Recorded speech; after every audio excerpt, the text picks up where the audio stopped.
My name's Joe Speicher. I'm excited to be here today simply because Europe is the center of sustainability. I think Matthew pointed that out very well. I'm giving a talk tomorrow about data and sustainability, and I didn't pay Matthew to put that as his last point on the slide, but thank you for that tee up. I appreciate it. So I'm going to take one click in to talk about sustainability as we think about it in our markets as Autodesk very quickly. So let's start at the highest level. Let's talk about the built environment and manufacturing sectors. So the built environment is associated with, and I use that term very specifically, and I'll explain why in a bit, associated with about 40% of total global GHG emissions per year. About 2/3 of that is powering the built environment, that is the lights, HVAC system that's used to the energy provided for this building, and about 1/3 of it is the inputs into the building. That is the cement, steel, glass, fixtures, etc.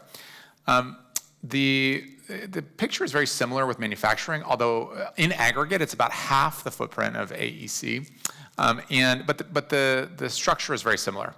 You've got upstream raw materials and components, and then subsequently downstream energy necessary to both produce and to power any given product, right? So it's very similar. The way that we think about it is energy and materials. Every physical thing needs energy and materials. What we need is less energy and less materials where we can, and better energy in the form of renewables and better materials in the form of circularity where we can. So I think that artificial intelligence, and you've heard a lot today about artificial intelligence, but this offers a really unique window into how we think about this, because it touches both the built environment as well as the manufacturing space. And so when we think about like the rise in AI, no one set out to make AI carbon emissions intensive, right? Just like the built environment, just like manufacturing, we layered technology on top of industrial processes that was never meant to be sustainable. Now we are in the process of disaggregating that. That is the definition of decarbonization today, is essentially disaggregating the economic activity and carbon emissions associated with it. So we are now seeing a rise in demand for both energy and materials as it relates to the rise in artificial intelligence. That is both in the form of the physical cloud infrastructure that we need, literally data centers, and subsequently the chips that are needed to power all this, which, by the way, most of which tend to be manufactured on carbon intensive or dirty grids, i.e. Taiwan, right? So we've got to take all this into account. But what's interesting today from an AI perspective is that the hyperscalers are approaching this quite differently. Hyperscalers are thinking about their sustainability footprint. Yes, they are rushing to build the infrastructure, but the Meta, AWS, Google are all the biggest purchasers of renewable energy. They're thinking about how they offset this, and they're thinking about how to decarbonize the process overall. So, which is an exciting output of all this. Now, another thing to think about is another opportunity that this provides from an AI perspective is digital transformation yields data, right? If that data is clean, interoperable, and granular, it becomes usable. Usable data is the feedstock for generative AI. So if you are designing a couple thousand buildings in your firm in any given year and you do so sustainably, that is a potential data set to train an AI on and subsequently get to train that large object model, if you will, into what good looks like, and then you can replicate it, right? So there are opportunities here to leverage AI, and I think this is a really interesting microcosm of sustainability, the built environment, and manufacturing overall.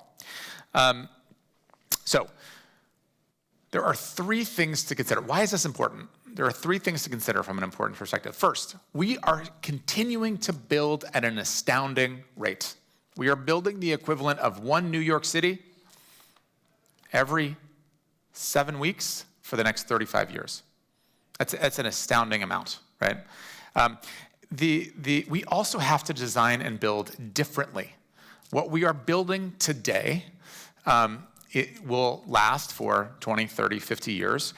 will be around in a very different climate scenario and a very different demographic scenario.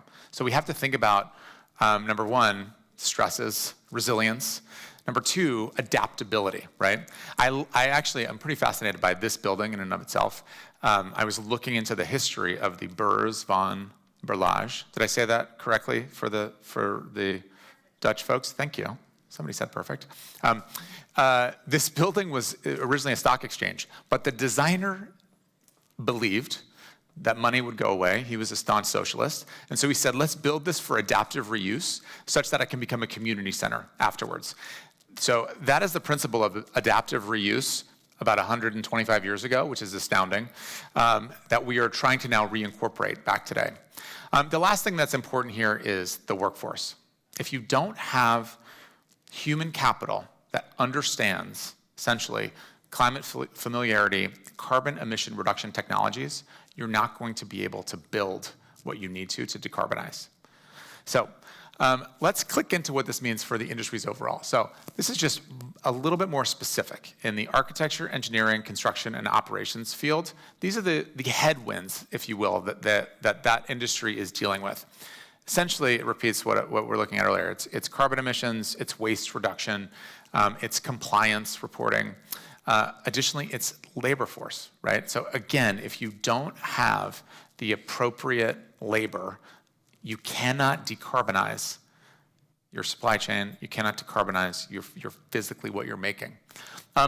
It's also astoundingly similar in the manufacturing space. The principles are the same. Manufacturing is a bit ahead of AECO simply because of historical regulations around pollution. But the same issues around supply chain transparency and resilience, same issues around workforce and folks to be able to leverage these technologies is incredibly important. I'm going to finish with an example. So the Burj van Berlage, great example. Here's another one from London. This is a 50-year-old office building in downtown London that the owners wanted to repurpose as a 250-room hotel. And what they did was they used digital tools to create an as-built to look at all of the materials that they could reuse in the new build, optimize for reusability as well as embodied carbon. And so the result is significant carbon reduction associated with the build because of using digital tools. Digital tools are a necessary prerequisite for being able to manage and measure carbon emissions associated with any physical thing. So I hope I've given you a bit of a picture on how we think about this and kind of provided some color. And next, I'd like to invite Eric up to the stage to take this one step further. Thank you very much.